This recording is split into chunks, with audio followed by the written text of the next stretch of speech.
കടൽ മണൽ ഖനനത്തിനെതിരെ സമരം ശക്തമാക്കാൻ മത്സ്യത്തൊഴിലാളി സംഘടനകളുടെ തീരുമാനം.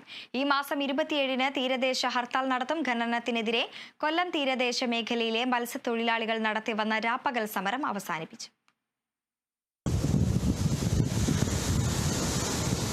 12 നോട്ടിക്കൽ മൈൽ വരെ തീരക്കടലിൽ മണൽ ഖനനം നടത്തുന്നതിന് കേന്ദ്ര സർക്കാർ നൽകിയ അനുമതിക്കെതിരെയാണ് സമരം ശക്തി പ്രാപിക്കുന്നത്. ടെൻഡർ നടപടികൾ ഏപ്രിൽ മാസത്തിൽ പൂർത്തിയാക്കാനാണ് കേന്ദ്ര സർക്കാർ തീരുമാനം. സൂര്യപ്രകാശം കടന്നു ചെല്ലുന്ന പ്രകാശിത മേഖലയിൽ ഖനനം നടത്തുക വഴി പ്രകാശ സംശ്ലേഷണം ഇല്ലാതായി മത്സ്യസമ്പത്ത് നശിക്കുമെന്നാണ് പഠനം. ഇത് മത്സ്യത്തൊഴിലാളികളെ കടുത്ത പ്രതിസന്ധിയിലാക്കുമെന്നാണ് സംഘടനകൾ പറയുന്നത്. കടൽ മണൽ ഖനനം ഉപേക്ഷിക്കണമെന്നാവശ്യപ്പെട്ട് തീരദേശ സംരക്ഷണ സമിതിയും കോൺഗ്രസും സംയുക്തമായി കടലിൽ രാപ്പകൽ സമരം സംഘടിപ്പിച്ചു.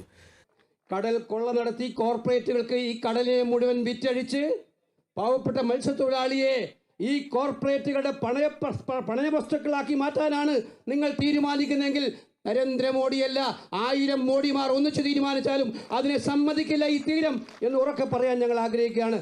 അതിനുള്ള ശക്തമായ പോരാട്ടത്തിൽ കോൺഗ്രസ് പാർട്ടി ഉണ്ടാകും, ഐക്യജനാധിപത്യ മുന്നണി കേരളത്തിൽ ഉണ്ടാകും എന്നതിൽ സംശയം വേണ്ട.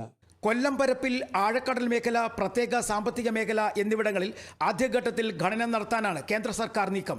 ഇത് സംസ്ഥാനത്തിന്റെ അധികാരത്തിലേക്കുള്ള കടന്നുകയറ്റമാണെന്ന ആരോപണവും ശക്തി പ്രാപിച്ചിട്ടുണ്ട്. പ്രതിഷേധം ശക്തമാക്കുന്നതിന്റെ ഭാഗമായി 27-ന് തീരദേശ ഹർത്താൽ സംഘടിപ്പിക്കാനാണ് സമരസമിതിയുടെ തീരുമാനം.